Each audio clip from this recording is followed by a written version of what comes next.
In this video, you'll learn how to create and edit curtain wall types. You'll see how to define curtain wall grids and mullions for a curtain wall type, as well as how to add grids and mullions to individual curtain walls. Curtain walls are made up of panels, grids, and mullions. In this exercise file, you can see there are 3 standalone curtain walls. This first one here is just a curtain wall panel, and the second one is made up of curtain wall panels and grids. And the third one here has panels, grids and mullions. When you select a curtain wall, you can click Edit Type to open the type properties dialog and see all of the type parameters that define the curtain wall type. At the top here, you can see the curtain panel, and then there's an area for the vertical grids and an area for the horizontal grids, as well as the vertical and horizontal mullions.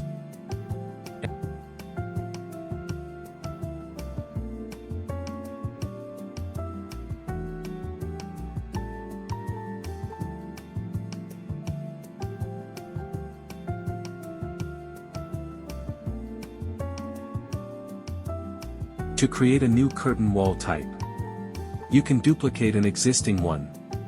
So, with the storefront type selected, we'll click Duplicate. And then for the name we'll call it Interior Curtain Wall. And then click OK.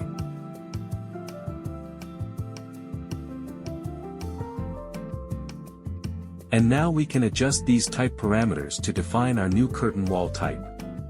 For the function, we can expand that drop-down and select any of the available options. Since this is an interior curtain wall, I'll select Interior. And then for curtain walls, you can choose Automatically Embed, and then that curtain wall will automatically embed itself into a basic wall or a stacked wall when it's created inside that wall. Continuing on, you can define the curtain panel. And when you click in that field and expand the drop-down, you can see the system panels that are available in the project, as well as the empty system panel, but you'll also notice the other wall types are available.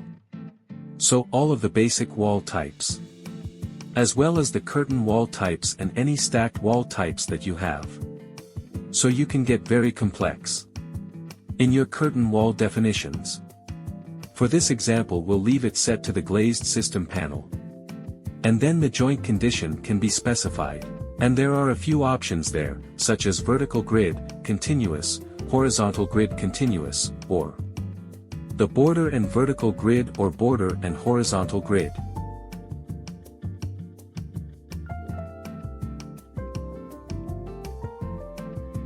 Continuing on, you can control the grid layout, and once again you can do so for the vertical grids and the horizontal grids. You can specify the layout method, which can be none if you don't want any grids in the vertical or horizontal direction, or it can be fixed distance, fixed number, or maximum or minimum spacing. So for the vertical grid we'll select fixed distance.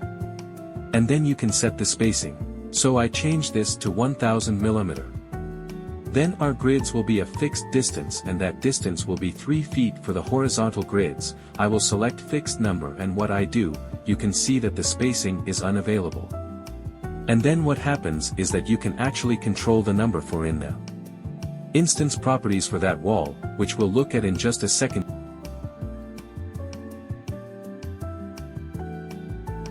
Continuing on, you can specify the vertical and horizontal mullion.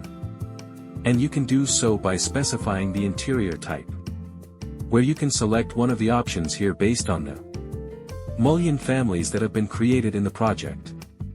Or you can simply select none. So you can select an interior type of border, one type, and a border to type.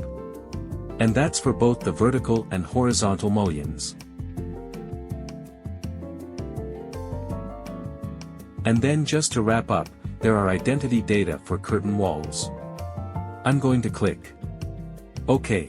And what I do, the curtain wall that I had selected updates because we created the new type. And you can see it's now selected in the type selector.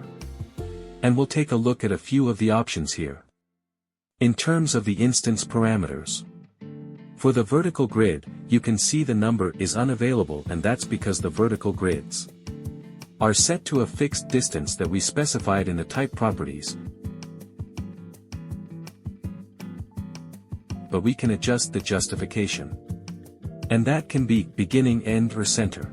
That way you can get those grids started in the precise location that you want. Then you can also add an angle if you wanted to get more complex there with your vertical or horizontal grids.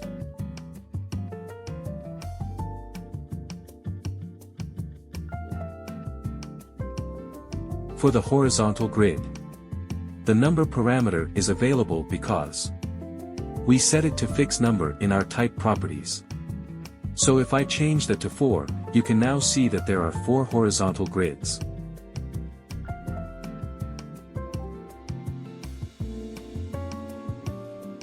And once again we can adjust the justification at an angle or an offset as needed, so that those grids are placed exactly how you need them to.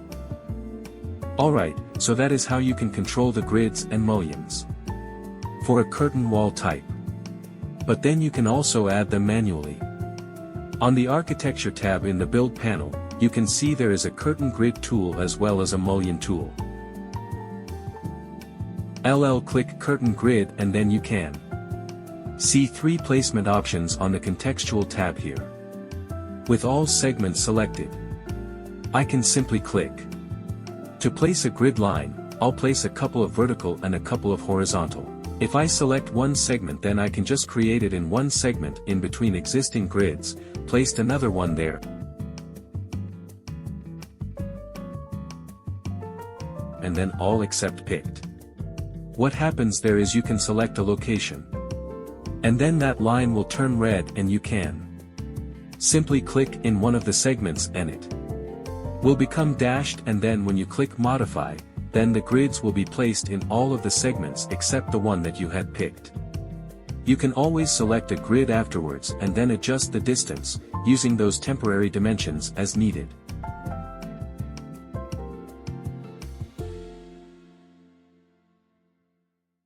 Similarly, on the Architecture tab in the Build panel you can click Mullion and then use one of the placement options to place mullions on the grid line or on a grid line segment or all grid lines. So as you can see, lots of options there to help you get those grids and mullions placed exactly like you want.